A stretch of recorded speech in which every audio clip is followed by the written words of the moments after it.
Oh, snap! Ed Wuncler III. Let's talk about Ed Wuncler III. If you've watched the Boondocks, you know him.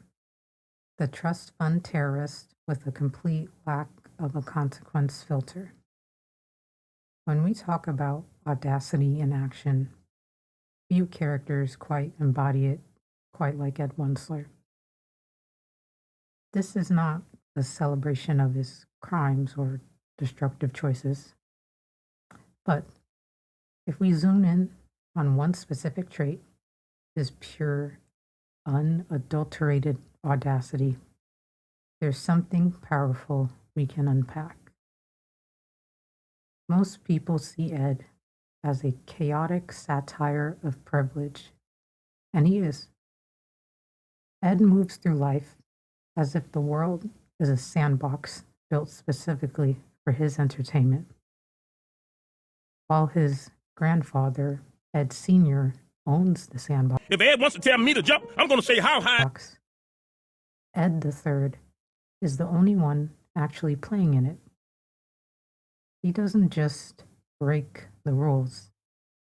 He exists in a headspace where the rules were never written for him in the first place. As mentioned, I'm not here to condone his rap sheet. He's often outrageous to the point of absurdity. But we are here to look at the engine under the hood. What makes Ed so effective and, frankly, so terrifyingly successful in his own goals? It's his immunity to social friction. Ed Wuncler does not hesitate. He does not shrink. He does not second-guess his desires. When Ed wants something, he goes after it with full volume, full confidence, and zero apology. That kind of fearless energy, when redirected, can be transformative in real life. Think about it. How many opportunities do people miss because they overthink? How many dreams die in the planning stage because someone is afraid to look foolish?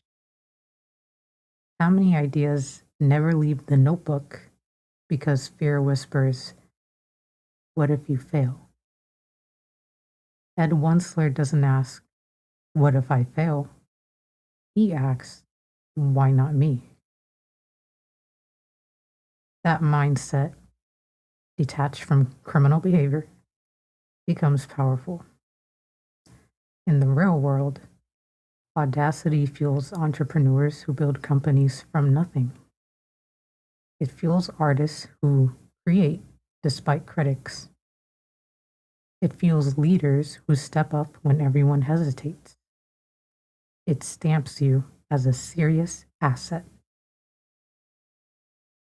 Think about how much time you spend wondering about what people think or if you're allowed to do something.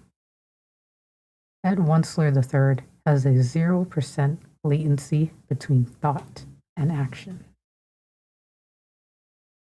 He is the king of high agency. If Ed wants a cheeseburger in the middle of a tactical raid, he is getting that burger. He lacks the fear of failure.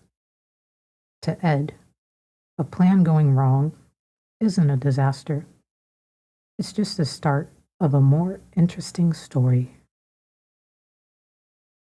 In the real world, we call this disruptive energy. While Ed uses it to rob banks for fun, that same "why not" mindset is what builds empires and breaks glass ceilings. It's the refusal to wait for permission. Now, here's the key difference. In the show, Ed's fearlessness lacks wisdom. In real life, audacity must be paired with responsibility. So, how do we transmute and translate this Wuncler energy into something, well, legal. It comes down to reframing the impossible. 1. Direct communication. Ed never minces words. He is terrifyingly honest about his intentions.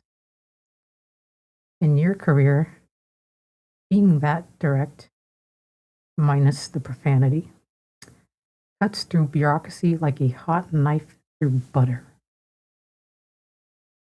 2. The power of presence. Ed walks into every room as if he already owns the deed to the building. When you carry yourself with the assumption that you belong in the room, people tend to believe you. 3.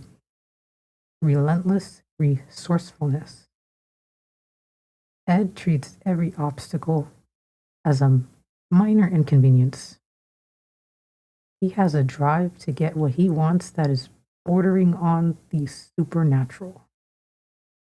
If you applied that level of getting it done to a startup or a creative project, you'd be unstoppable. Hidden inside that audacity is a reminder. Play bigger than your fear tells you to. Speak louder than your doubt allows. And move faster than your hesitation prefers.